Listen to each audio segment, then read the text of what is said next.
Hello बच्चों, welcome back. Chapter zero के अंदर आप लोगों का स्वागत है। यस, चैप्टर वन नहीं, चैप्टर जीरो, क्योंकि ये आप लोगों की टेक्स्ट बुक में नहीं है। और ये वीडियो लेक्चर आप लोगों के लिए सबसे ज्यादा इंपॉर्टेंट वीडियो लेक्चर है, क्योंकि यहां पर हम लोग जानेंगे कि साइंस क्या होती है, मैथमेटिक्स क्या है, इन दोनों का आपस में क्या कनेक्शन है, और राइट क्वेश्चनिंग क्या होती है, जो कि सबसे इंपॉर्टेंट पार्ट होने वाला है इस वीडियो लेक्चर का।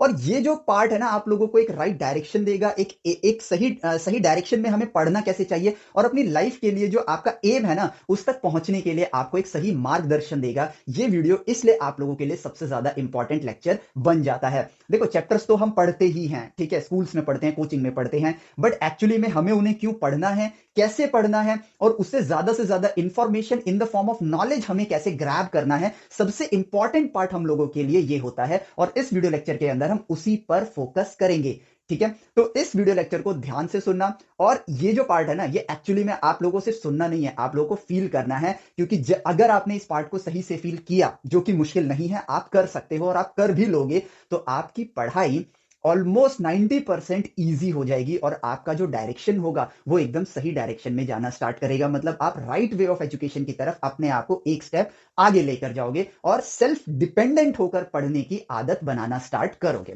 तो यहां पे हम इस वीडियो लेक्चर को अब शुरू करते हैं। तो यहां पर हमें सबसे पहले जानना है कि बेसिकली साइंस होती क्या है, मैथमेटिक्स होती क्या है, और इनका आपस में कनेक्शन क्या है।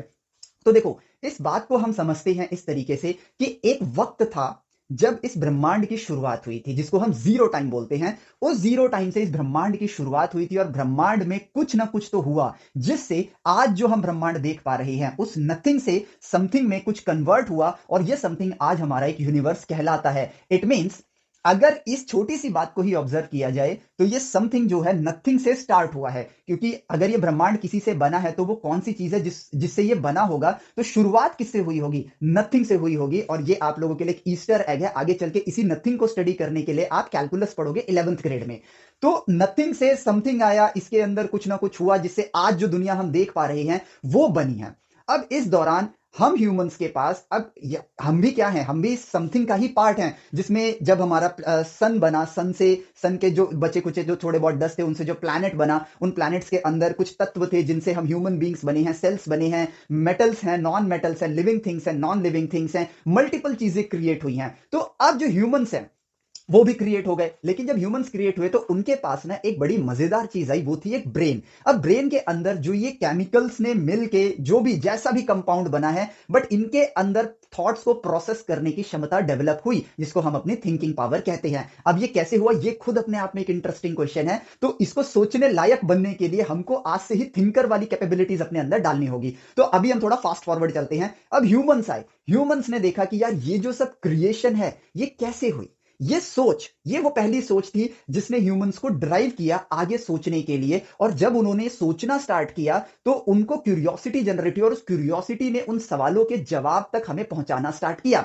अब ये जो जवाब तक हम पहुंच रहे थे, इसमें एक फिनोमिना निकल कर आया। उसी फिनोमिना को हमने साइंस का नाम दिया, और वो क्या था कि हम चीजों को जानना चाहते हैं, लेकिन हम अभी उसे जानते नहीं हैं। तो अब हम उसको जानेंगे कैसे, सबसे इंपॉर्टेंट और सबसे सिंपल से फिनोमिना के साथ, उसको बार बार ऑब्जर्व करके। तो चीजों को जब हम नेचर में या अपने सराउंडिंग में ऑब्जर्व करते हैं, तो हमें वो चीजें समझ आनी स्टार्ट होनी लगती हैं, जिसमें हम अपनी तरफ से कुछ राय देते हैं कि हो सकता है ये इस वजह से हो रहा है या उस वजह से हो रहा है। तो कई वजहों को हम टटोलते हैं, और उन कई वजहों में से एक वजह होती है जो सही निकलती है, जो हर बार उस ऑब्जर्वेशन को सही साबित करती है। तो उस वजह को खोजना through observation is called science.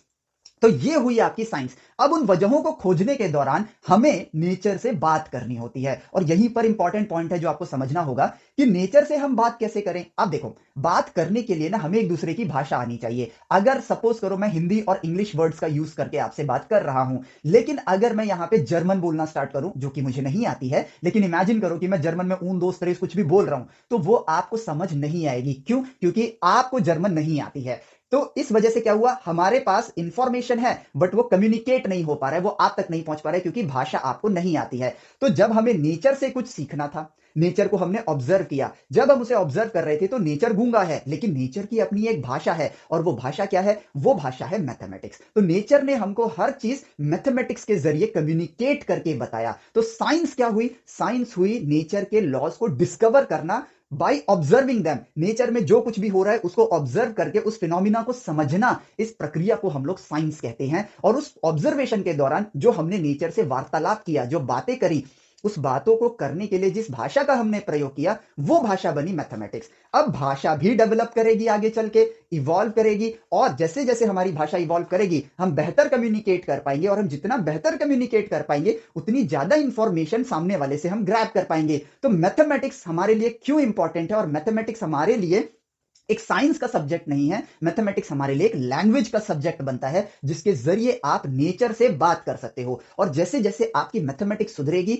आप उन चीजों को नेचर से खोज पाओगे जो अभी तक खोजी नहीं गई है। तो मैथमेटिक्स को सबसे इंपॉर्टेंट पॉइंट जो इस चैप्टर 0 से हम सीखेंगे वो ये है कि मैथमेटिक्स को आपको लैंग्वेज की तरह लेना है। मैथमेटिक्स आपके लिए लैंग्वेज है। किससे बात करने के लिए? नेचर से बात करने के लिए, अपने सराउंडिंग से बात करने के लिए। और उस नेचर में जो कुछ भी आप खोज रहे हो वो कहलाएगा विज्ञान।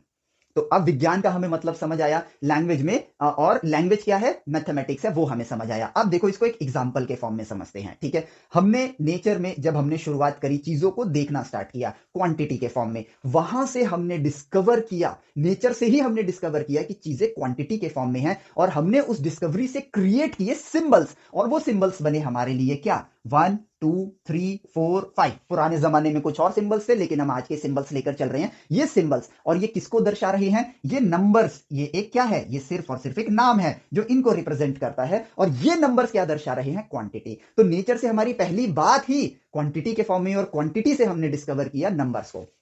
तो नंबर्स को हमने देखा।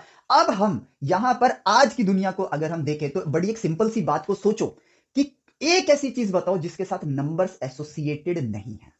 नेचर में हर चीज को हमने नंबर्स के साथ एसोसिएट किया है, और उनके फ्लो को जब हम समझ रहे हैं तो हमें नए नए फिनोमिना समझ आ रहे हैं। जैसे कि फॉर एग्जांपल कि हमने कहा कि यार एक आदमी स्थिर है, अपनी जगह पे खड़ा है, तो वो रेस्ट में है, तो उसको हमने वेलोसिटी या स्पीड का अगर हमें नंबर देना हो तो क्या देंगे? 0 देंगे। अगर वो कांस्टेंट स्पीड से नंबर इंक्रीज कर रहा है कि 1 सेकंड में 1 मीटर ही चल रहा है, 2 सेकंड में 2 मीटर चल रहा है, तो उसकी स्पीड को हमने नंबर दिया 1 मीटर पर सेकंड। 1 सेकंड में 1 मीटर चल रहा है। वही अगर वो अपने नंबर के फ्लो को चेंज करे कि पहले सेकंड तो वो 1 मीटर की स्पीड से गया, दूसरे सेकंड वो 2 मीटर पर सेकंड की स्पीड से गया, तीसरे सेकंड वो 3 मीटर पर सेकंड की स्पीड से गया, तो यानी कि उसकी वेलोसिटी या स्पीड बदल रही है। तो अब एक नई चीज जब आपने देखी नेचर में, आपने एक देखा स्थिर खड़ा है, एक ऑब्जर्वेशन, अपनी जगह बदल रहा है, एक और ऑब्जर्वेशन, अपनी जगह तो बदल रहा है साथ ही साथ अपनी रफ्तार भी बदल रहा है, तीसरी ऑब्जर्वेशन। तो हर ऑब्जर्वेशन के साथ एक नया खोज हो रहा है, और उस नए खोज के साथ आपको एक नया नाम देना पड़ेगा, और आपने उसको नाम दिया एक्सीलरेशन, जहां पर आपकी स्पीड चेंज हो रही है समय के साथ। और इस चीज को अगर आप सिंपल दायरे में देखो, साइंस में कुछ भी बड़ी मुश्किल चीज नहीं है, आसान वे में सोचो, सिर्फ और सिर्फ आप क्या देख रहे हो? नंबर्स के फ्लो को देख रहे हो। एक वक्त जब आप स्थिर थे, नंबर का फ्लो हो ही नहीं रहा था, इसलिए 0। जब आप कांस्टेंट स्पीड से नंबर को फ्लो कर रहे थे, 1 सेकंड में 1 मीटर, 2 सेकंड में 2 मीटर, 3 सेकंड में 3 मीटर, नंबर का फ्लो कांस्टेंट था। तो यहां पर एक और नया वर्ड आ गया, कांस्टेंट। लेकिन फिर आपने क्या किया? आपके नंबर का फ्लो चेंज होना स्टार्ट हो गया, तो आपने एक नया वर्ड दे दिया, वेरिएबल। ठीक है, एक वक्त रेस्ट यानी स्टैटिक, अपने आप नाम आने स्टार्ट हो रहे हैं। यानी कि जिन चीजों के लिए हम परेशान होते हैं कि ये याद करना, ये याद करना, ये याद करना, ये सिर्फ नाम है। The most important thing to understand is to observe the change of flow.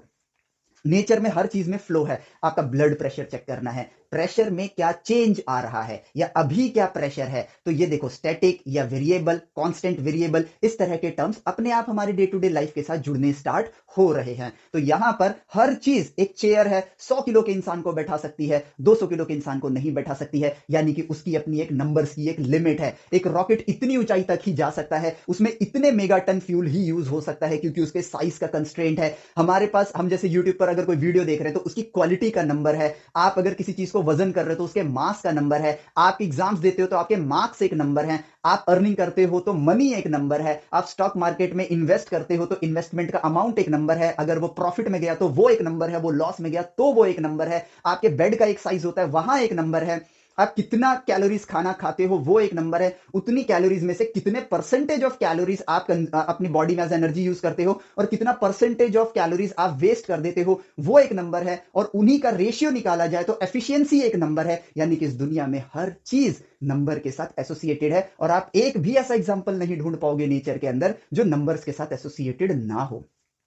जो बिल्कुल भी नंबर्स के साथ एसोसिएटेड ना हो, चाहे तो आप हो ह्यूमन के इमोशंस, बट वहां पर भी नंबर्स का खेल है। और वो जब आप न्यूरो साइंस आगे चल के कभी पढ़ोगे ना, तो आपके सैड होना, आपका हैप्पी होना, ये सब नंबर्स के साथ एसोसिएटेड है कि ये केमिकल इतनी क्वांटिटी में होता है तो आप हंसते हो, ये केमिकल इतनी क्वांटिटी में होगा तो आप उदास हो जाते हो। तो हर चीज नंबर्स के साथ एसोसिएटेड है। तो नेचर को हमने नंबर्स के साथ हर वे में एसोसिएट किया, उनके फ्लो को देखा, और जब उनके फ्लो को देखा तो अपने आप डिस्कवरी होनी स्टार्ट हो गई। जैसे कि हमने देखा कि एक कार्बन 14 एलिमेंट है जो कि आपका रेडियो एक्टिव होता है, हमने उसको ऑब्जर्व करना स्टार्ट किया तो हमने देखा कि जितना कार्बन 14 एलिमेंट है वो उसका एक हाफ लाइफ हमने देखा ऑब्जर्वेशन से, हमने नहीं बनाया। हमने हाफ लाइफ क्या बोला कि जितनी उसकी क्वांटिटी होगी वो उसी रेट से डीके करेगा। अगर मान लो 1 kg है तो अभी उसका रेट ज्यादा होगा, लेकिन जब वो हाफ केजी का हो जाएगा तो उसका रेट ऑफ डीके, मतलब जो अपने आप को वो कार्बन 14 से कार्बन 12 में कन्वर्ट कर रहा है, वो रेट स्लो हो जाएगा। और यहां पर हमने देखा कि ये चीज उसके मास के प्रोपोर्शनल है। याद नहीं करना है, समझना है इस बात को, और वर्ड पे ध्यान देना कि हमने देखा।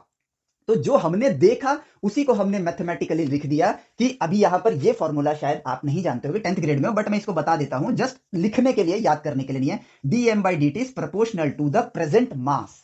तो ये क्या है? मैथमेटिकल कम्युनिकेशन उस ऑब्जर्वेशन के साथ जो कार्बन 14 के एलिमेंट के ऊपर हम लोग कर रहे हैं, यानी कि ऑब्जर्वेशन, मैथमेटिकल कम्युनिकेशन, और इससे निकल कर आएगा जो हमने मैथ सीखी है। जो हमने मैथ सीखी है, आपने अभी नहीं सीखी है इसलिए मैं इसके आगे नहीं जा रहा हूं, लेकिन जो हमने मैथ सीखी है उस मैथ के जरिए अब हम पहुंचेंगे एक एंड रिजल्ट पर जिसको हम कहेंगे फॉर्मूला, जिसको हम बोलेंगे फॉर्मूला। और फिर उस फॉर्मूले को, क्योंकि वो नेचर से खोजा गया है, तो इस प्रक्रिया को अब हमें बार बार ऑब्जर्व करने की जरूरत नहीं है। जब भी वो हमें नजर आएगा हम उस फॉर्मूले को एज अ डेटाबेस कि भाई इस प्रक्रिया में यही एंड रिजल्ट है, तो अब उस फॉर्मूले को यूज करके अपनी उस ऑब्जर्वेशन का वक्त बचाएंगे। लेकिन हम यहां क्या गलती कर बैठते हैं, हम हर प्रक्रिया को समझने की बजाय फॉर्मूलाज याद करना स्टार्ट कर देते हैं। तो अगर मुझे एक स्विमिंग कंपटीशन जीतना है तो मुझे स्विमिंग की प्रैक्टिस करनी होगी। तो अगर मैंने साइंस ली है और मैं साइंटिफिक माइंडसेट डेवलप करना चाहता हूं, साइंटिस्ट बनना चाहता हूं, मैथमेटिशियन बनना चाहता हूं, या फिर साइंस के वर्ल्ड में एक रिसर्चर बनना चाहता हूं, या एक इंजीनियर बनना चाहता हूं, तो मुझे उसी की प्रैक्टिस करनी होगी ना। फॉर्मूलाज याद करना is a totally wrong direction, क्योंकि वो एंड रिजल्ट है, आपको सीखना है वो प्रक्रिया। नेचर को ऑब्जर्व करना साइंस है, नेचर से बात करना मैथमेटिक्स है। अब ये जो आप देखो 10th के सिलेबस में आते हैं, कोऑर्डिनेट ज्योमेट्री हमने पढ़ा, ये हमारे लिए एक चैप्टर बन के रह गया नहीं। अब जरा इसको सोच के देखो कि नेचर में अगर मैं कोऑर्डिनेट्स को फील करूं तो यार मैं हूं, मेरा एक दोस्त वहां खड़ा है, अगर मुझे उसकी पोजीशन बतानी है तो सबसे आसान तरीका क्या है, अपना जहां मैं देख रहा हूं पॉजिटिव एक्स एक्सिस बनाओ, पीछे की side negative x axis, positive y axis, negative y axis, और इसके बेसिस पर 1 2 3 कदम आगे गया, 2 कदम राइट में गया, तो 3 कदम आगे 2 कदम राइट में, प्लस आपका डायरेक्शन प्लस माइनस डायरेक्शन है, उसके ऊपर मैंने एक डेडिकेटेड वीडियो बनाई है, तो प्लीज आप उसको भी चेकआउट करना, वरना लिस्ट में तो वो मिलेगी ही।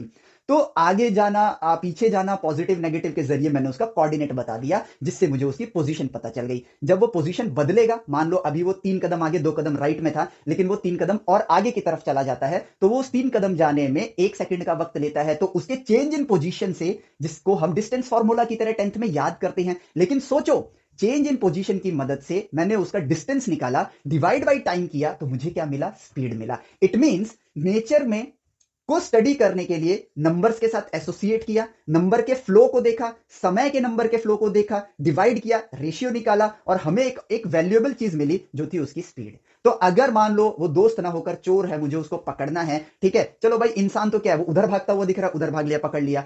सोचो मैं एक रोबोट बना रहा हूं, रोबोट तो ऐसे नहीं सोचेगा ना, हालांकि ये हम भी उसी कोऑर्डिनेट्स के जरिए ही सोचते हैं, बट होता क्या है ना, हम ह्यूमंस कहां डिसकनेक्ट हो जाते हैं, वो ये होता है जब हम साइकिल चलाना सीखते हैं तो हम कैलकुलेट करते हैं, लेकिन जब सीख जाते हैं तो बिना कैलकुलेशन के रन करते हैं, क्योंकि वो हैबिट में आ जाता है। तो ये छोटी मोटी चीजों में जब हम मैथ्स घुसाते हैं ना, तो हमें लगता है यार ये कौन करता है, ये सारी चीजें तो हैबिचुअल है। लेकिन अंडरस्टैंड करने के लिए इन्हीं छोटी चीजों से हम राइट हैबिट बिल्ड कर सकते हैं, ताकि हम बड़ी चीजों पे ऑब्जर्व कर सकें, ताकि हमें ये हैबिट जो है, जब हम बड़े रिसर्चेस कर रहे होंगे जो हमारी हैबिट में नहीं होगा, तो mathematics as a language use करने की हमारी हैबिट होगी। और अभी फ्रैंकली बता रहा हूं, हम एक बहुत छोटा सिलेबस पढ़ते हैं, बहुत छोटे लेवल की चीजें पढ़ते हैं, इसलिए हम वो कनेक्शन नहीं बिल्ड कर पाते कि यार कौन करता है ये सारी चीजें, क्या जरूरत है। लेकिन सही एटीट्यूड के साथ सही वे में अगर साइंस को पढ़ेंगे तो साइंटिफिक मेंटालिटी डेवलप होगी। चाहे आप कॉमर्स में जा रहे हो वहां भी मैथ्स है, आप आर्ट्स में जाओ वहां भी मैथ्स है, क्योंकि नंबर्स हर जगह एसोसिएटेड है, और नंबर्स के फ्लो को समझना ही आपको सही मानसिकता प्रदान करेगा। और कहते हैं ना, मैंने कहा था ना, जिसकी प्रैक्टिस करोगे वही डेवलप होगा। तो जब आप साइंस को एज अ ऑब्जर्वेशन लोगे, मैथमेटिक्स को एज अ लैंग्वेज लोगे, तो आपकी हैबिट भी वैसी ही बनेगी। और जब आपकी हैबिट राइट डायरेक्शन में चैनलाइज होगी तो आपका ब्रेन भी उसी वे में इवॉल्व करेगा। और कब ये आपकी हैबिट बन जाएगी, तब आपको ये छोटी छोटी बातों को सोचना नहीं पड़ेगा, तब ये ऑटोमेटिकली होगा। और फिर आप हर चीज में एक खोजकर्ता की नजर से चीजों को देखोगे। तो ये है साइंस, चीजों को खोजना। मैथमेटिक्स आपकी लैंग्वेज है, मैथमेटिक्स आपका लैंग्वेज है नेचर से बात करने के लिए। अब एक एग्जांपल लेता हूं आपके 10th ग्रेड से, ठीक है, जो कि हो सकता है आपने पढ़ा भी हो, मतलब बुक में देख लिया हो या नहीं देखा हो, बट एक बार एज एग्जाम्पल मैं खुद यहां बता दूंगा कि हम जब लेंस वाला चैप्टर पढ़ते हैं, ठीक है, तो हम वहां क्या करते हैं, हम एक फॉर्मूले से एनकाउंटर करते हैं, जो मैंने इंट्रोडक्शन वीडियो के अंदर भी बताया था। और वो क्या था कि एक लेंस का जो पावर होता है वो होता है 1 अपॉन फोकल लेंथ, ठीक है। अब हम क्या करेंगे, हम इसको एज अ फॉर्मूला याद कर लिया, बट यहां पर अगर मैं पूछूं कि कितनी नॉलेज हमने गेन करी, तो मैं कहूंगा, अगर मैं उसको ऑन द स्केल ऑफ 10 रखूं, तो हमने 0 नॉलेज गेन करी। क्योंकि इस फॉर्मूले से हमने वो साइंटिफिक एटीट्यूड नहीं सीखा, वो लर्निंग ली ही नहीं, हमने सिर्फ ये फॉर्मूला याद किया। और क्योंकि हमने ये फॉर्मूला याद किया है, यकीन मानो 1-2 साल बाद जब आपको इस फॉर्मूले की नीड नहीं होगी, आपके ब्रेन से ये चला जाएगा। और ये सच में चला जाता है, लोगों को याद नहीं होता है, ठीक है। हो सके तो इसको एज अ रिसर्च करने के लिए जो साइंस से पढ़े हुए बच्चे हैं, जिनको आज इनकी नीड नहीं है, जो बड़े हो चुके हैं, जॉब वॉब कर रहे हैं, उनसे एक बार ये फॉर्मूला पूछ के देखो। बहुत कम लोगों को ये याद होगा। हालांकि इजी फॉर्मूला, हो सकता है 1-2 लोगों को याद हो, लेकिन जिसको इसकी नीड नहीं है वो भूल जाएगा। क्यों भूल जाएगा? क्योंकि जिसकी हमें नीड नहीं होती है, ये भी ऑब्जर्वेशन से पता चला है, उस वो हमारा ब्रेन उस डेटा को अपने अंदर नहीं रखता है, वो डिलीट हो जाता है। अब लेकिन हमारे पास ये फॉर्मूला है, तो यार अब हम कहेंगे हम क्या सीख सकते हैं इससे? हम सीख सकते हैं सही सवाल उठाना। हमें यही सीखना है, सही सवाल उठाना। एक्चुअली में ना, आपको 14-15 चैप्टर पढ़ के आपका सिलेबस पूरा नहीं होता है। राइट एटीट्यूड बिल्ड हो गया ना, आपका सिलेबस वही पूरा हो गया। अब आप किताब से सिर्फ इंफॉर्मेशन, नॉलेज ग्रहण कर रहे हो। आपकी एक्चुअल पढ़ाई क्या है? राइट क्वेश्चन करना, जो एक्चुअल उसका मीनिंग है, उस मीनिंग के साथ राइट क्वेश्चन करना। साइंस का असली मीनिंग, मैथ्स का असली मीनिंग समझ के सही क्वेश्चन उठाना, ये है। अगर मेरे पास ये फॉर्मूला आया, मुझे बुक इतनी इंफॉर्मेशन दे रहा है, चलो मेरा टीचर भी मुझे इतनी इंफॉर्मेशन दे रहा है, बट मैं तो अपने आप को ज्यादा इंफॉर्मेशन दे सकता हूं ना। तो मैं अपने आप से सवाल पूछूंगा, ये फॉर्मूला क्यों है? तो अब मैं लेंसेज के बारे में सोचूंगा कि यार लेंस करते क्या है। अगर मैं लेंसेज के चैप्टर के अंदर फोटोज को ही देखना स्टार्ट करूं, तो मुझे एक ही चीज नजर आएगी कि जो लाइट पैरेलल आ रही है उसको वो बेंड कर देता है, ठीक है। अब यहां पर अगर मैं देखूं तो दो तरीके से, मान लो ये लेंस है और ये दूसरा लेंस है, इसने और भी पास बेंड कर दिया, ठीक है, इसने और भी पास बेंड कर दिया। तो साइंस के असली मीनिंग को लेते हैं, ऑब्जर्वेशन। तो अब ऑब्जर्व करते हैं। तो अगर मैं देखूं कि इसका फोकल लेंथ लेट से 2 सेंटीमीटर का है और इसका फोकल लेंथ 1 सेंटीमीटर का है, अब मैं उस ऑब्जर्वेशन में मैथमेटिक्स के जरिए कम्युनिकेट करना स्टार्ट कर रहा हूं। तो इस लेंस का पावर आएगा 1/2, और ये P1 कर देता हूं, इसको लेंस 2 कर देता हूं, और ये आ जाएगा 1/1, यानी कि इसका पावर है 1, इसका पावर है 0.5। तो किस लेंस का पावर ज्यादा है? तो इस लेंस का पावर ज्यादा है। ऑब्जर्व किया, मैथमेटिकली बात किया, और नेचर ने आपको खुद रिजल्ट दिया। और अब इस रिजल्ट से सोचो कि यार हाँ, ये लेंस लाइट को, जो लाइट आ रही है, इसमें भी पैरेलल आ रही है, इसमें भी पैरेलल आ रही है, ये दूर तक मोड़ रहा है और ये जल्दी मोड़ दे रहा है। तो पावर से इसको जोड़ के देखो, रियल लाइफ में पावर क्या होती है कि भाई अगर मेरे पास ज्यादा पावर है, खैर ये मैं तोड़ना नहीं चाहता, लेकिन अगर मेरे पास कम पावर होगी तो मैं कम बेंड कर पाऊंगा, ज्यादा पावर होगी तो ज्यादा बेंड कर दूंगा। उसे सिंपल थॉट प्रोसेस से ये इस फॉर्मूले को हमने लिखा पावर ऑफ लेंस। हो गया ना कनेक्शन?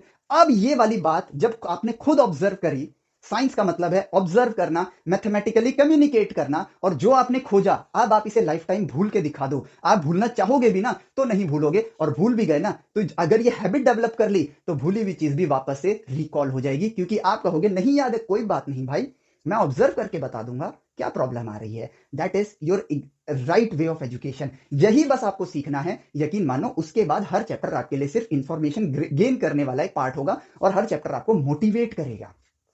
नेचर में नंबर्स हैं, हमारा 10th ग्रेड का पहला चैप्टर रियल नंबर है, रैशनल नंबर्स हैं, इरैशनल नंबर्स हैं, इंटीजर्स हैं, होल नंबर हैं, और आगे चल के तो कॉम्प्लेक्स नंबर भी हैं, ठीक है, इमेजिनरी नंबर्स कह लो, ठीक है। हमारे अगला चैप्टर पॉलिनोमियल का है, तो रियल नंबर का चैप्टर है, पॉलिनोमियल का चैप्टर है। ऐसे हम पढ़ेंगे तो कनेक्शन बनेगा? नहीं बनेगा। रियल मीनिंग को समझते हैं कि एक मैथमेटिशियन और वैज्ञानिक जो इन चीजों को खोज रहा था, उस वक्त वो ये थोड़ी सोच रहा था कि इसको सिलेबस में डालना है। वो तो किसी एक फिनोमिना को ऑब्जर्व कर रहा होगा जिस दौरान उसने इन चीजों को खोजा होगा। तो इट मींस आपस में सबके बीच में कनेक्शन है। हमने अभी बातों बातों में कांस्टेंट वेरिएबल को ऑब्जर्व किया, तो रियल नंबर में हम नंबर्स को स्टडी कर रहे हैं मैथमेटिक्स के, और पॉलिनोमियल के अंदर हम एक्स और वाई यानी वेरिएबल्स को स्टडी कर रहे हैं, बट ये भी तो नंबर्स के साथ ही एसोसिएटेड हैं, यानी कि आपस में सबके कनेक्शन है। हमें नहीं पढ़ाया जा रहा तो हम खुद इनके बीच के कनेक्शन को ढूंढेंगे। और सबसे इंपॉर्टेंट चीज, साइंटिस्ट सेल्फ डिपेंडेंट होता है, इंजीनियर सेल्फ डिपेंडेंट होता है। क्यों?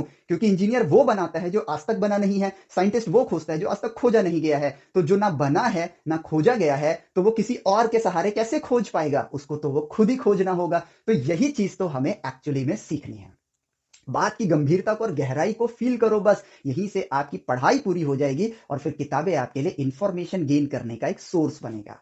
ठीक है, अब आते हैं सबसे इंपॉर्टेंट फैक्टर के ऊपर, और सबसे इंपॉर्टेंट फैक्टर क्या है? Asking the right question. हमें इतना बताया गया तो हमने अपने आप से पूछा, जो नॉलेज है, जो असली मीनिंग है, उसी का इस्तेमाल किया, हमें रीजन पता चल गया और हम उसके साथ कनेक्ट कर पा रहे हैं। तो इसी तरीके से अब मैं आप लोगों को कुछ एक दो एग्जांपल और देता हूं, जिसमें हमें राइट क्वेश्चनिंग की आदत डालनी होगी। और वो राइट क्वेश्चनिंग की आदत क्या है?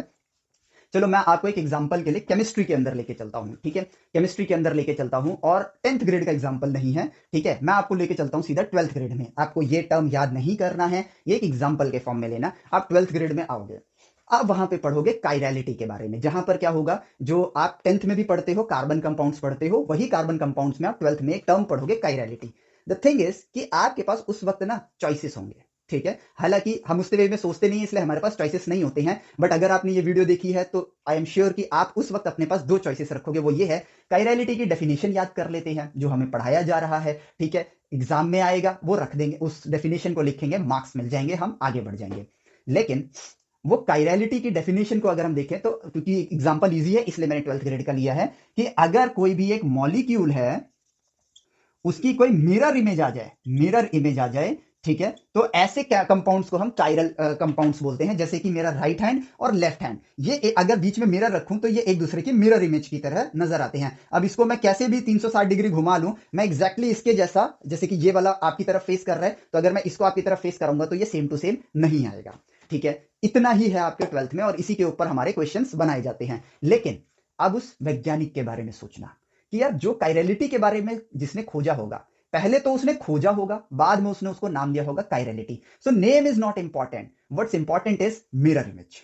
ठीक है, तो यहां पर हम लोग अपना एफर्ट ना नाम में ज्यादा लगा देते हैं। ठीक है, नाम यार देखो, इसके ऊपर क्वेश्चंस भी आते हैं इसलिए लगाना पड़ता है, लेकिन आज ये सवाल उठाने स्टार्ट करेंगे, राइट डायरेक्शन में बढ़ना स्टार्ट होंगे, तो शायद कल हमारा एजुकेशन सिस्टम नाम पे क्वेश्चन पूछने की बजाय मेन उसका जो मोटिव है उस पे क्वेश्चन पूछना स्टार्ट करेगा। तो एक दिन में तो नहीं बदलेगा, लेकिन एक दिन जरूर बदलेगा। तो अब इसको समझते हैं कि नाम इंपॉर्टेंट नहीं है, कायरैलिटी वर्ड में भूल जाऊं चलेगा, लेकिन इस बात को मेरे को हमेशा समझना होगा कि यार एक molecule exactly same to same है, सेम एलिमेंट्स हैं इसके अंदर, लेकिन ये इसका मिरर इमेज है। तो अब इससे क्या? ठीक है, अब मेरे पास एक सवाल है, बात को समझना। इसका जवाब किताब में है ही नहीं, इसका जवाब टीचर के पास भी नहीं है, लेकिन इस एक राइट क्वेश्चन से, और वो राइट क्वेश्चन क्या है कि यार मैं कायरैलिटी पढ़ रहा हूं, उस वैज्ञानिक ने अगर खोजा है, मैं तो सिर्फ डेफिनेशन पढ़ रहा हूं, लेकिन उसने ये खोजा क्यों? और अगर खोजा तो खोजा, अगर इसका कोई सेंस नहीं बनता तो खोजने का फायदा क्या? लेकिन अगर खोजा है तो पक्का कोई ना कोई सेंस बन रहा होगा, क्योंकि as a person, common people, हम लोग उस डफर वे में सोच सकते हैं, लेकिन एक वैज्ञानिक जो फंडिंग का यूज कर रहा है, भाई गवर्नमेंट का पैसा या अपना पैसा लगा के अगर इन चीजों को ढूंढ रहा है, तो इसके पीछे कोई बड़ा रीजन होगा। अब वो रीजन मुझे नहीं पता है, लेकिन उस रीजन को मैं खोज तो सकता हूं। भाई आज के वक्त इंटरनेट की दुनिया है, उस इंटरनेट पे मैं सही चीजों को सर्च कर सकता हूं, बजाय इसके मैं रील्स एंड शॉर्ट्स में अपना टाइम वेस्ट करूं। अब मैं खोजता हूं कि कायरैलिटी से ह्यूमन लाइफ पर क्या इंपैक्ट पड़ता है। तो यहां पर कायरैलिटी यानी कि मिरर इमेज वाले अगर मैं कंपाउंड को देखूं, तो जब मैं खोजना स्टार्ट करूंगा, मैंने भी थोड़ा सा इसके बारे में खोजा, तो मुझे पता चला कि यार एक लिमोनिन, ठीक है, मैं नाम लिख देता हूं, आप भी ऐसे देख लेना, LIMONENE। ठीक है, केमिस्ट्री में तो नाम इतने खतरनाक होते हैं। लिमोनिन नाम का एक कंपाउंड होता है, जिसकी मैं यहां इमेज लगा देता हूं। इसकी मिरर इमेज को लोगों ने जब ऑब्जर्व, लोग नहीं सॉरी, वैज्ञानिकों ने जब ऑब्जर्व करना स्टार्ट किया, तो मान लो कि ये लिमोनिन ऐसे करके कुछ था, ठीक है, ऐसे करके कुछ था, ठीक है, और ऐसे करके कुछ था, मुझे ध्यान नहीं है। इसकी मिरर इमेज अगर मैं बनाऊं तो इसको अगर आप टेस्ट करोगे तो ये लेमन की तरह टेस्ट आएगा, लेकिन इसके मिरर इमेज को अगर आप टेस्ट करोगे तो वो ऑरेंज की तरह टेस्ट देगा। यानी कि सिर्फ मिरर इमेज, कंपाउंड एग्जैक्टली एक दूसरे की मिरर इमेज है, यानी कि जैसा ये है वैसा ही ये है, सेम एलिमेंट यहां है, सेम एलिमेंट यहां है, लेकिन सिर्फ और सिर्फ इसकी कायरलिटी की वजह से, इसका मिरर इमेज बनने की वजह से टेस्ट में डिफरेंस आ गया है। हमारा डीएनए और आरएनए एक दूसरे के कायरल इमेजेस हैं, यानी कि जिन अमीनो एसिड से वो बनता है वो सिर्फ कायरल होते हैं, यानी कि एक दूसरे के मिरर इमेज होते हैं, और एक बनाता है डीएनए, एक बनाता है आरएनए। और डिफरेंट स्पीशीज के अंदर जैसे सिंगल मॉलिक्यूल्स हैं तो कईयों में आरएनए है, कईयों में डीएनए है, और ह्यूमंस की हैबिट या ह्यूमंस का बिहेवियर उसके डीएनए के साथ जुड़ा होता है। यानी कि एक छोटी सी चीज आगे चल के बहुत सारी चीजों के साथ कनेक्शन बना रही है। और जो हम ड्रग्स लेते हैं, ड्रग्स मतलब कि वो वाले ड्रग्स नहीं, दवाइयों को भी हम लोग ड्रग्स बोलते हैं, इनके अंदर भी कई मेडिसिन ऐसे होते हैं जो आपस में कायरल होते हैं। और ये बातें मुझे कैसे पता चली? जब मैंने कायरलिटी को पढ़ा तो मेरा मन किया कि इसके ऊपर थोड़ा और डीप रिसर्च किया जाए, स्टडी किया जाए। तो मैंने ऐसे ऐसे वेब पेजेस को एक्सप्लोर किया जहां पर सही इंफॉर्मेशन दी गई है, और उन वेब पेजेस का जो सर्च रिजल्ट है वो गूगल में भी बहुत नीचे आ रहा था, और यूट्यूब पर मुझे एक दो वीडियोस भी मिली जिसका लिंक मैं आप लोगों को जरूर दूंगा। उसमें 2 साल में सिर्फ 2000 ही व्यूज आए हैं। तो वो कुछ ही लोग हैं जो क्यूरियस हैं, जो इनके बारे में जानना चाहते हैं, जिनको इनवाइट किया गया होगा उस सेमिनार को देखने के लिए, उन्होंने उसको देखा होगा। तो इट मींस क्यूरियस पीपल की जनसंख्या कम है, ये भी हमें समझना होगा। लेकिन आप उस वीडियो को जरूर देखना, 1 घंटे के आसपास की वीडियो है, जस्ट फॉर टू अंडरस्टैंड कि इंफॉर्मेशन अवेलेबल है, हमको सिर्फ खोजने वाला बनना होगा। अब उस एक छोटे से सवाल से कि मैं कायरलिटी जो पढ़ रहा हूं इसका हमारे साथ क्या कनेक्शन है, इस एक छोटे से सवाल ने आपको एक खोजकर्ता बना दिया। और वैज्ञानिक खोजकर्ता ही होते हैं। अब आप एक राइट हैबिट डेवलप कर रहे हो, पॉइंट को समझना, आप एक राइट हैबिट डेवलप कर रहे हो। और सबसे इंपॉर्टेंट चीज, हो सकता है समय के अभाव की वजह से मुझे उसका जवाब नहीं मिला, लेकिन उस क्वेश्चन ने मुझे क्यूरियस नेचर तो दिया। सिर्फ उसी ने नहीं, मैं जितने भी टॉपिक्स के साथ एनकाउंटर करने वाला हूं जिसमें डेफिनेशंस आने वाली है, हर चीज मेरे साथ एक सवाल देकर जाएगी। और वो सवाल क्या होगा कि इसका हमारे साथ क्या कनेक्शन है, नेचर के साथ क्या कनेक्शन है, रियल लाइफ में जो भी फिनोमिना हो रहा है उसके साथ क्या कनेक्शन है। That question itself is the right question कि ऐसा क्यों हो रहा है। और उसके जवाब तक पहुंचने के लिए आप खुद ब खुद क्या बन जाओगे? खोजकर्ता बन जाओगे। जवाब नहीं भी मिला, आपको क्यूरियोसिटी रहेगी। आज नहीं मिला, समय का अभाव था, लेकिन वो क्वेश्चन क्योंकि आप खोज रहे थे कि ब्रेन में रहेगा, एक दिन जरूर ढूंढ लोगे। और जिस दिन ढूंढोगे, information in the form of knowledge आपके पास आएगी ही। और नॉलेज तो अभी हमने बहुत छोटा सा हिस्सा ही यूनिवर्स का एक्सप्लोर किया है। हर सवाल के साथ आपको, जब आप खोजोगे तो एक जवाब मिलेगा, और उस जवाब के साथ एक नया सवाल मिलेगा। ये है साइंस की दुनिया, और यही चीज हमें समझनी है। तो हमें यहां पर राइट क्वेश्चन करना बहुत इंपॉर्टेंट है। ऐसा क्यों होता है? What is the definition of work done? Force times displacement, but क्यों? और पता है, इसके ऊपर हम कूली वाला एग्जांपल भी देते हैं कि कूली ने तो काम किया ही नहीं, लेकिन ऐसा क्यों? एक बार सोच के देखो, आपको पता चलेगा कूली ने काम किया है। हमने बस एक गलत एग्जाम्पल को माइंड में बैठा लिया है, और अब हम उसके ऊपर सोचना ही नहीं चाहते, क्योंकि हमने सोचने की हैबिट डाली नहीं है।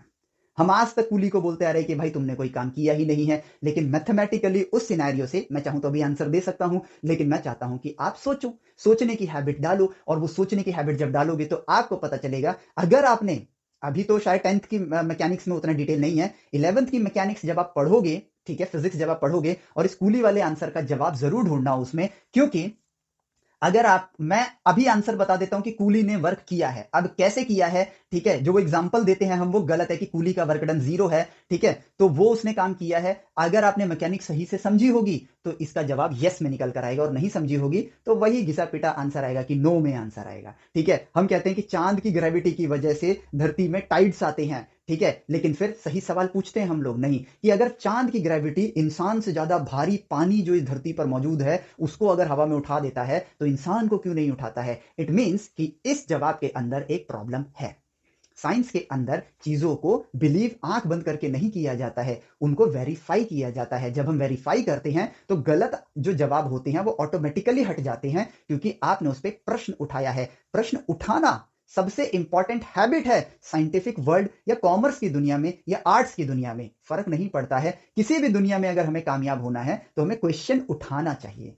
अगर सामने वाला जवाब नहीं देता है तो ये भी एक रियलिटी में बता देता हूं कि भाई आपने क्वेश्चन उठाया, सामने वाले ने जवाब नहीं दिया, मेक योर सेल्फ डिपेंडेंट, अपने आप से वो सवाल पूछो, ऑब्जर्व करो, मैथमेटिकली बात करो, नेचर खुद जवाब दे देगा। तो आपको किसी पे डिपेंड होने की जरूरत नहीं है। फॉर्मूलाज याद मत करो, चीजों को सोचो। सोचो कि यार 2 इरैशनल नंबर को मल्टीप्लाई करके क्या रैशनल नंबर मिल सकता है? और जरा किताबों के पन्ने पलटो, आपको खुद दिखेगा कि यस हो सकता है। पर ये तो हमारी बुक में कोई क्वेश्चन है ही नहीं, तो हम क्यों सोचें? सोचेंगे तभी तो राइट प्रैक्टिस होगी, और राइट प्रैक्टिस होगी तभी तो न्यूरॉन सही वे में जनरेट होंगे कि यार √3 is a irrational number, multiply by √3, √3 √3 दोनों इरैशनल है, मल्टीप्लाई किया 3 आया, इट्स अ रैशनल नंबर। यानी कि दो इरेशनल को मल्टीप्लाई करके एक रैशनल नंबर आ सकता है। अब एक इरेशनल नंबर के साथ रैशनल नंबर अगर मैं मल्टीप्लाई करता हूं तो क्या मुझे रैशनल मिलेगा, इरेशनल मिलेगा? तो जवाब है इरेशनल मिलेगा। ऐसा क्यों? सोचो। आपके पास जो क्वेश्चंस हैं, जो बुक्स के अंदर क्वेश्चंस हैं, इसकी भावनाओं को भी समझो। ये आपके जो 4 थ्योरम्स आपकी बुक के अंदर हैं उन पर डिपेंडेंट क्वेश्चंस हैं। लेकिन अगर आप राइट क्वेश्चंस ऐसा क्यों की हैबिट डालोगे तो आप उन क्वेश्चंस के लेवल से ऊपर चले जाओगे। तो फिर ये क्वेश्चंस आपके लिए बहुत इजी हो जाएंगे क्योंकि आपने सोचना सीख लिया है। भाई आपको पता है कि यार अगर मेरी एनसीईआरटी में या आर डी शर्मा बुक के अंदर या जो भी फलाना ढिमका बुक आती है उसके अंदर जो भी क्वेश्चन है, भाई जो थ्योरी पढ़ी है हमने उसी से रिलेटेड है। लेकिन वो थ्योरी हमारे लिए मुश्किल क्यों है? क्योंकि हमने सोचना नहीं सीखा। हमने सोचना नहीं सीखा तो हमने परिस्थितियों को एक्सप्लोर नहीं किया। अब एक्सप्लोर नहीं किया इसलिए ये क्वेश्चन हमारे लिए मुश्किल है। कौन सा फॉर्मूला लगाऊं? क्योंकि हम तो याद कर रहे हैं कि इस क्वेश्चन के लिए ये फॉर्मूला, उस क्वेश्चन के लिए ये फॉर्मूला, लेकिन फॉर्मूला एंड रिजल्ट है। एक्सप्लोर किया होगा तो वो क्वेश्चन को जब आप देखोगे तो आपको एक सिचुएशन लगेगी। उस सिचुएशन से क्योंकि आप कनेक्टेड हो ऑटोमेटिकली समझ आ जाएगा करना क्या है। अब फिर आपको सिर्फ सिंप्लीफाई करके आंसर लिखना पड़ेगा। इसीलिए मैं कहता हूं कि मार्क्स को प्रायोरिटी मत दो, नॉलेज को प्रायोरिटी दो, मार्क्स अपने आप आ जाएंगे। और जब आप मार्क्स को प्रायोरिटी देके मार्क्स के लिए पढ़ाई करते हो तो वो मार्क्स वैल्यूएबल नहीं होते हैं। लेकिन नॉलेज को प्रायोरिटी देके जब खुद ब खुद मार्क्स आते हैं तो ये मार्क्स आपको बताएंगे कि आपने कितना सीखा है और कितना बचा हुआ है। कहने का मतलब ये है कि अगर मैं 100 में से 85 नंबर लाता हूं तो 85% ज्ञान हासिल कर चुका हूं मैं, लेकिन 15% ज्ञान बचा हुआ है। ये बता रहा है। इसके असली मीनिंग को समझो। ये नहीं बता रहा हूं 85% ले आए तुम, नहीं।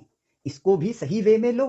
जिसका जो मीनिंग है उसको उस वे में ग्रहण करना स्टार्ट करो। क्या पता मेरे भविष्य की एक खोज इसी 15% में छुपी हो और इसी 15% के अज्ञानता की वजह से मैं भविष्य की वो बड़ी खोज कर ही ना पाऊं। लॉजिक को समझो, ठीक है? असली मीनिंग को समझो। पढ़ाई मुश्किल है ही नहीं। नाम याद ना रहे इंपॉर्टेंट नहीं है, लेकिन राइट एटीट्यूड बिल्ड हो जाए आपकी पढ़ाई वहीं पूरी होती है। जो हम कहते हैं ना कि लिटरेट पीपल, इलिटरेट पीपल, तो मेरे हिसाब से लिटरेसी का फॉर्मूला चेंज करना चाहिए। जो सोच के जवाब तक पहुंच सकता है उसको हमें लिटरेट बोलना चाहिए। जो डिपेंडेंट रहे कि इसको करने के लिए ये चाहिए, वो चाहिए, फलान चाहिए, ढिमका चाहिए, ये होगा तो ही होगा, वैसा होगा तो ही होगा, जो 50 कंडीशंस क्रिएट करे वो इलिटरेट होता है। और इस बात को हम समझेंगे तो ही तो हम अपने आप को सही वे में लिटरेट बना पाएंगे। सिर्फ ये हैबिट अपने अंदर डालनी है। सही मीनिंग को समझ के उसको सही वे में यूज करके जब हम अपनी पढ़ाई को करेंगे हमारी पढ़ाई इजी है। क्या प्रॉब्लम आएगी? हमारा लेवल अप होगा सही क्वेश्चन पूछने से। जो ये वाई का क्वेश्चन हम अपने आप से पूछेंगे ना, जरूरी नहीं कि जवाब मिले, लेकिन वही क्वेश्चंस आपको क्यूरियस बनाएंगे, वही क्वेश्चंस आपको खोजकर्ता बनाएंगे, वही क्वेश्चंस आपको नेचर से मैथमेटिकली बात करने लायक बनाएंगे। और जो बुक्स के क्वेश्चन हैं इनका लेवल उन क्वेश्चंस के आगे कुछ भी नहीं है और आपके ये क्वेश्चंस चुटकी बजा के होना स्टार्ट हो जाएंगे। आपके पास एक साल है, ये इतना सा सिलेबस है 10th ग्रेड का, पूरा साल निकल जाता है, कुछ समझ नहीं आता है। क्यों नहीं आता है? डायरेक्शन गलत है। 1-1.5 महीने में अगर हम सेल्फ रीड करें, उसको समझें, ठीक है, और हम टीचर्स अगर सही डायरेक्शन प्रोवाइड करना स्टार्ट करें, 1-1.5 महीने से बड़ा सिलेबस नहीं है ये। वो भी जिसमें मैं संडेज इंक्लूड नहीं कर रहा, सैटरडे संडे छुट्टी रखो उसमें। 1-1.5 महीने से बड़ा साइंस मैथ का सिलेबस नहीं है। एसएसटी को हम हिस्ट्री में हुई घटनाओं की तरह लें, ठीक है। इंग्लिश को हम एज ए लैंग्वेज लेते हैं, उसी तरह मैथमेटिक्स को एज ए लैंग्वेज लें, राइट डायरेक्शन में लें। अब संस्कृत तो मेरे पल्ले नहीं पड़ी थी तो मैं उसके बारे में कोई टिप्पणी नहीं करूंगा। जो नहीं पता उसके बारे में कुछ नहीं बोलूंगा। लेकिन हर सब्जेक्ट का अपना एक मीनिंग होता है और उस मीनिंग को समझ के अगर हम करें, कोई भी सिलेबस 1-1.5 महीने से बड़ा नहीं है। 11th का सिलेबस जो है, 12th का सिलेबस जो, इसको तो हम कहते हैं 2-2 साल कम पड़ जाते हैं। 150 दिन में कंप्लीट किया जा सकता है अगर राइट वे में पढ़ा जाए तो, और आसानी से पढ़ा जाए। और अगर मैं 10th की ही बात करूं, चलो 2 महीने ले लिए, 12 में से 2 महीने में मैंने सिलेबस को कंप्लीट किया। I have 10 months to increase my thinking power. और मैं बड़ी बड़ी चीजों को एक्सप्लोर कर सकता हूं जिससे मेरी 11th आसान बनेगी। मैं उन पार्ट्स को एक्सप्लोर कर सकता हूं जो हमारे सिलेबस में नहीं है, जो अनएक्सप्लोर्ड हैं। मैं एक खोजकर्ता की तरह नई नई चीजों को एक्सप्लोर करूंगा। मैं नेचर से बात करना सीखूंगा, मैं मैथमेटिकली कम्युनिकेट करूंगा, मैं नई चीजों को डिस्कवर करूंगा। हो सकता है मैं वो डिस्कवर करूं जो ऑलरेडी डिस्कवर्ड है, लेकिन अच्छी बात यह है ना कि मैंने उसको रटा नहीं, मैंने खुद से डिस्कवर कर लिया। अब मेरे अंदर वो साइंटिफिक एटीट्यूड डेवलप हो गया है, और क्योंकि वो साइंटिफिक एटीट्यूड डेवलप हो गया है, I can find those thing. मैं ऐसी चीजें खोज पाऊंगा भविष्य में जो आज तक खोजी नहीं गई हैं, और इससे मैं ऐसे प्रोडक्ट्स को डेवलप कर पाऊंगा जिसपे पूरी दुनिया डिपेंडेंट होगी और मेरे कंट्री की इकोनॉमी आगे जाएगी। 100 खोजे कर दें अगर हम ऐसी जो पूरी दुनिया में किसी ने नहीं खोजा है, यकीन मानो हमारे देश की इकोनॉमी उनसे कई गुना आगे निकल जाएगी। लेकिन हम खोजते नहीं हैं। हमारा सिस्टम हमको याद करना सिखाता है, जिससे हम सिर्फ एम्प्लॉय बनते हैं और हम उनके लिए एम्प्लॉय बन के उनकी इंफ्रास्ट्रक्चर को, उनकी मैन पावर को मजबूत करते हैं, उनकी रिसर्चेज में अपना जो लिमिटेड ज्ञान है उस लिमिटेड ज्ञान को as a man power use करके उनकी रिसर्चेस को आगे ले जाके उनके प्रोडक्ट्स को डेवलप करके खुद डिपेंडेंट बन के उनके प्रोडक्ट्स को ही अपनी लाइफस्टाइल का एक इंटीग्रेटेड पार्ट बना के एक एक लिमिटेड लाइफस्टाइल जी के बस अपनी जिंदगी काट लेते हैं। इवोल्यूशन इसीलिए नहीं होता है। एजुकेशन की ग्राउंड रियलिटी से अगर हम जुड़ जाए ना तो हम पूरे नेशन को चेंज कर सकते हैं। हमें सिर्फ इतना करना है, हमें मार्क्स को इंपॉर्टेंस नहीं देनी है लास्ट में, लेकिन वो मार्क्स हमारे लिए सिर्फ ये डिसाइड करेंगे कि कितना सीखा है मैंने, और जितना सीखूंगा उतने ज्यादा नंबर आएंगे, जितना कम सीखूंगा उतने कम नंबर आएंगे। इस वे में हमें आगे बढ़ना है, ठीक है। नॉलेजेबल पर्सन खुद ब खुद अपनी लाइफ में अपने रास्ते बना लेता है क्योंकि वो नॉलेजेबल है, ठीक है। तो उसको प्रॉब्लम्स आएंगी, वो सॉल्यूशन ढूंढ लेगा। जो नॉलेजेबल नहीं है वो प्रॉब्लम्स में लोगों को ढूंढेगा कि भाई यहां मदद हो जाए, वहां मदद हो जाए। तो ऐसी लाइफ जी के क्या फायदा, बताए ना। इस ब्रह्मांड में इंसानी जीवन एक बार मिला है, कैसे कैसे बना है, क्योंकि ह्यूमन क्यूरियस है, वो जवाबों को ढूंढना चाहता है। अब ह्यूमंस कैसे बने इसको भी हम खोज रहे हैं, ठीक है, इसको भी हम खोज रहे हैं। और इसी से आगे चल के हम शायद बायोलॉजिकल ह्यूमंस को भी खुद क्रिएट कर पाएंगे। और खोजने के लिए कर क्या रहे हैं, ऑब्जर्वेशन कर रहे हैं, और उसी ऑब्जर्वेशन से मैथमेटिकली कम्युनिकेट कर रहे हैं, जिससे एक डेटाबेस बन रहा है। उसी डेटाबेस को ऑब्जर्व कर करके ज्ञान की वृद्धि की जा रही है। तो यानी हर चीज ऑब्जर्वेशन है। तो भाई जब साइंस ही ऑब्जर्वेशन है तो उसको ऑब्जर्व करके ही करो। और इसके लिए पेरेंट्स को, स्टूडेंट्स को और हम टीचर्स को एक एनवायरनमेंट क्रिएट करना होगा जहां पर साइंस ऑब्जर्वेशन के जरिए हो। शुरुआत करेंगे तभी एक दिन हर जगह ये चीज पॉसिबल होगी। हमारा क्लास पूरा हो गया तो हम अपने छोटे बच्चों के बारे में सोचेंगे, अपने छोटे भाई बहनों के बारे में सोचेंगे कि हमने शुरू किया है तो अगली जनरेशन के लिए उससे ज्यादा ही थिंकिंग एनवायरनमेंट होना चाहिए। 1930 का स्कूल और 2023 का स्कूल एग्जैक्टली सेम है, सिर्फ क्लासरूम के अंदर एसी, फ्रिज, रेफ्रिजरेटर और टाइल्स लगे हैं। इसके अलावा एजुकेशन के अंदर कोई चेंज नहीं आया है। तो इन सब चीजों के बारे में हमें सोचना चाहिए। हम नेशन को डेवलप करेंगे कैसे, एजुकेशन के रास्ते, क्योंकि उसी के रास्ते ही नेशन डेवलप होगा, ठीक है। ये रोड्स बनाने से क्या कहते हैं, बिजली के खंभे लगाने से नेशन डेवलप नहीं होता है। इससे सिर्फ लाइफ काटने में आसानी होती है। तो इस बात को हमें समझना होगा। कनेक्शन बहुत बड़ा है और धीरे धीरे आप समझ भी रहे होंगे। तो मैथमेटिक्स को हम लेंगे नंबर्स के साथ, मैथमेटिक्स को लेंगे हम नेचर से बात करने की भाषा की तरह, और साइंस होगी हमारे लिए ऑब्जर्वेशन। दुनिया का कोई भी फॉर्मूला आएगा, मैथमेटिक वो तो मिटा दिया मैंने, मैथमेटिकली हम लोग उससे बात करेंगे और फिर देखना रिजल्ट जो आएगा ना वो लाइफ लॉन्ग याद रहेगा। और हमारी जो नॉलेज है वो बढ़ेगी। और हमको नॉलेजेबल इंसान बनना है, मार्क्स लेके डिग्री होल्डर नहीं बनना है। क्योंकि भाई स्टेटिस्टिक्स आप गूगल कर लेना, कितने प्रतिशत इंजीनियर्स, कितने प्रतिशत एमबीए होल्डर्स, कितने प्रतिशत फलाना डिग्री होल्डर्स नॉन एम्प्लॉयबल हैं, आपको खुद गूगल रिजल्ट दे देगा। इन इंडिया लिख देना लास्ट में, आपको ऑटोमेटिकली पता चल जाएगा। तो इस सीक्वेंस को फॉलो करके किसी का भला नहीं हो रहा है। और सब अजीब बात कर रहे हैं क्या, इंप्लॉयबल हैं, यानी कि जो कुछ सीख भी गए वो भी इंप्लॉय ही बन रहे हैं। हम पढ़ाई करके राजा बन सकते हैं, तो एम्प्लॉयमेंट वाली बात क्यों सोचनी है, सोच के देखो, ठीक है। तो अब हम चैप्टर 1 की तरफ बढ़ेंगे। चैप्टर 0 आपके लिए सबसे इंपॉर्टेंट था, ये मैंने यहां पे कंक्लूड करता हूं इस चैप्टर को। हो सके तो इसको 2-3 बार देखना। इस प्रोसेस के साथ आपको कनेक्ट होना बहुत जरूरी है। और अगर आपको लगता है, ये इंपॉर्टेंट बात भी है, ठीक है, कि अगर आपको लगता है कि मैं सही नॉलेज आपको दे रहा हूं, तो हो सके तो इसको ज्यादा से ज्यादा, अगर आप एप्लीकेशन पर देख रहे हो तो ये वीडियो यूट्यूब पर भी है, ठीक है, ज्यादा से ज्यादा अपने दोस्तों को शेयर करो। और अगर यूट्यूब पे देख रहे हो तो एप्लीकेशन पर आओ, क्योंकि वहां पर मैं आप लोगों के लिए कुछ ऐसे टास्क रखूंगा जो आपको थिंकिंग माइंडसेट की तरफ लेकर जाएगा। और हाँ, इसमें एक और कैच हो सकता है कि हो सकता है कि आप 10th में अभी आप इस चीज को काफी लेट देख रहे हो। मान लो कि पॉसिबिलिटीज, इसी को हम प्रोबेबिलिटी और पॉसिबिलिटी हम चैप्टर भी पढ़ते हैं, हो सकता है 10th की शुरुआत में आप देख रहे हो, तो आपको वो टास्क करने होंगे। हो सकता है कि आपने ये चीज बहुत लेट वीडियो देखी हो, तो आप अभी लेट हो, लेकिन अभी आपके पास वक्त नहीं है। लेकिन एग्जाम के बाद उन टास्क को पूरा करने का वक्त होगा, क्योंकि वो टास्क आपको कैपेबल बनाने के लिए होंगे। तो उन टास्क को जरूर करना, ठीक है। समय को हम सही वे में खुद ब खुद, भाई थिंकर ही तो बनना है, तो हम सोचेंगे ना अभी वक्त नहीं है, लेकिन थोड़े दिन बाद तो वक्त होगा ना। उस वक्त में हम इन टास्क को पूरा करके अपने आप को सेल्फ डिपेंडेंट बनाएंगे। हम टीचर्स का काम ये नहीं है कि हम आपको 12-12 साल तक पढ़ाते रहें। हमारा काम यह है कि हम आपको सेल्फ डिपेंडेंट बना के अपने दम पर आगे बढ़ना सिखाएं। तो ये चीज आप लोगों को सीखनी है। सो प्लीज इसको ज्यादा से ज्यादा शेयर करो। इंडिया में जो भी लोग हिंदी और इंग्लिश समझते हैं, सब तक ये वीडियो पहुंचे। ये एक छोटा सा टास्क आप लोगों के लिए रहेगा, अगर आपको लगता है कि मैं जो बातें आपके साथ कन्वे कर रहा हूं वो सही है तो, ठीक है। सो फिर अब आपसे इस वीडियो को एंड करते हैं और आपसे मिलते हैं चैप्टर 1 के अंदर। मैथमेटिक्स और साइंस ये दोनों पार्ट रहेंगे आपके इस 10th ग्रेड के पार्ट में। तो यहाँ पर अभी हम शुरू करेंगे मैथमेटिक्स के साथ, क्योंकि जितनी भाषा हम सीखेंगे उतना हम साइंस के साथ कम्युनिकेट करेंगे, यानी नेचर के साथ कम्युनिकेट करेंगे। ठीक है। सो इस वीडियो के लिए इतना ही, मिलते हैं आपसे चैप्टर 1 में। Till then take care, bye bye, जय हिंद।